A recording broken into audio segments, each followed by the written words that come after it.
It's the morning after talking about something bad Vancouver Canucks related, and we're talking about something not great that is still Vancouver Canucks related. We're going over to Columbus, Ohio, and looking towards the Blue Jackets for today's topic, as when it comes to Aaron Portzline, the main beat writer for The Athletic for the Blue Jackets, we had ourselves a rumor going out there that I wanted to make a video about here on the channel. Take a look at this article published on The Athletic from November 20th, so 2 days ago.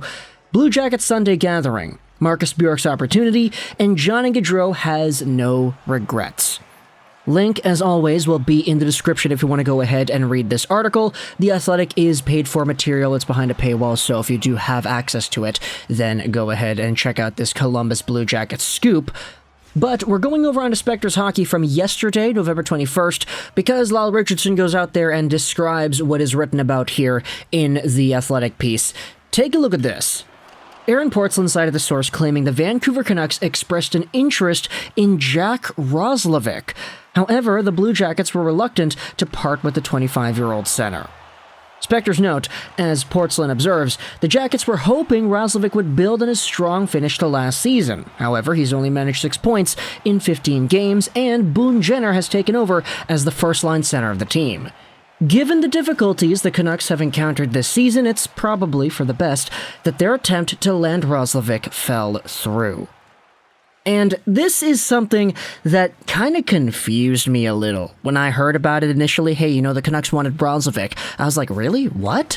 And so when you go over to Roslovic, take a look at his profile, see what he's been up to the past few years over here. 25 years old, 6'1", 194, right-handed guy, center right-wing player, making $4 million a year till the end of 2024. He was initially a Winnipeg Jets guy, who was pretty okay over there. We all kind of know that Roslovic was a budding center that had some potential, and he had a lot of skills and everything, but he wasn't really showcasing that to the best of his own ability. This is why, after getting traded over to Columbus in the Patrick Laine-Pierre-Luc Dubois swap, it was kind of crazy, but for a period of time after that trade was made, Roslovic was looking as the best player out of that trade. Better than Dubois, better than Laine. He had 34 points in 48 games played in his first season in Columbus, and that's a really good point production pace right there. Do the math, 34 divvy 48, multiplied out by 82, he was on pace for 58 points on the year. The next season, he had 45 points in 81 games played, so a slightly lower point per game number, but he still had 20 goals in the process. And this season, as it's written about, he only has 6 points in 15 games. He has not been playing, and he hasn't been looking all too great. He had a great end of the season last year, but he was not able to take that momentum forward into the start of this season and really showcase that he can be the number one center that people in Columbus were expecting he should have been able to do. Which is why when you go over to the Vancouver Canucks, I'm very intrigued as to what was even discussed or thought about in that executive office. Because when it comes to this team, we know that Rutherford is always saying, we're trying to get younger, we're trying to make trades to get younger guys, and for the most part, they've been doing that. Jack Studnicka is a younger-ish guy, Ethan Bear, younger-ish guy. You have Riley Stillman even, who is a younger-ish guy, and Roslovic kind of fits into that sort of age range that Rutherford, Alvin, and co. have been sort of targeting the past little while. And at least they're staying true to their word, right? But at the same time, when you take a look at the team, you look at the way they're blowing leads, you look at the progression, the mental fortitude that the team doesn't have and everything.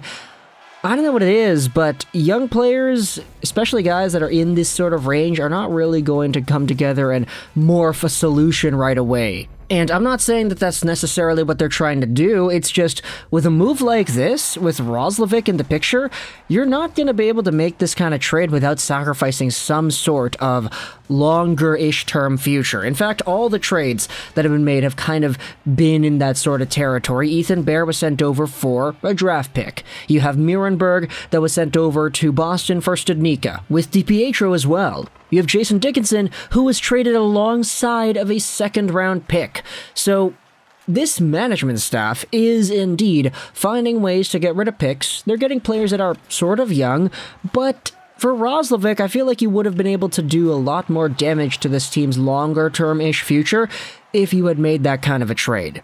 Because the Blue Jackets, I mean, sure, they said they didn't want to depart with this guy because he's been okay for them in different parts of his career with Columbus, which is why they wanted to believe in him a bit more.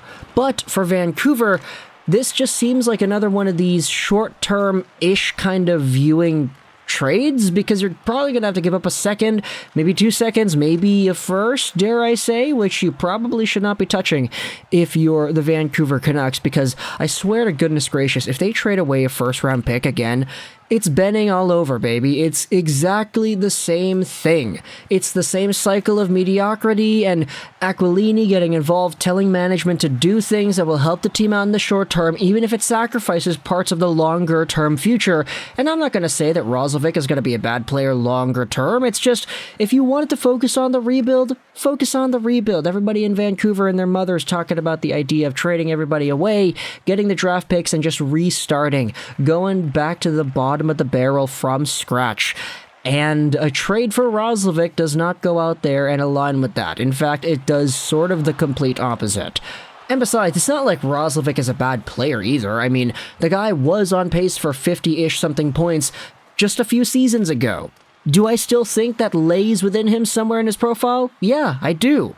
It's just, also for Vancouver, it wouldn't really be something that I think would actually benefit them properly. Roslovic is not going to be the guy that helps this team start winning games and not blow leads. Furthermore, if you wanted to talk about centers, I mean, if you have Miller, Pettersson, Horvat, and then Roslovic too, that's 4 centers right there. What are you going to do with the 4th line? What are you going to do with Niels Ullmann? What are you going to do with Curtis Lazar? You're going to have Miller playing with Bo on his wing, and then Roslovic is going to be a 3rd-line center? This guy was supposed to be pegged in as the 1st-line center on Columbus. In fact, he was playing like a 1st-line center for part of the tenure he had had with the Ohio team, so this would be a step back in his development, because he would be playing behind one of Bo Horvat and or Petey or Miller. So, like, it doesn't make too much sense in my opinion. You're just adding younger-ish players that are talented for the sake of doing so, and it doesn't really work.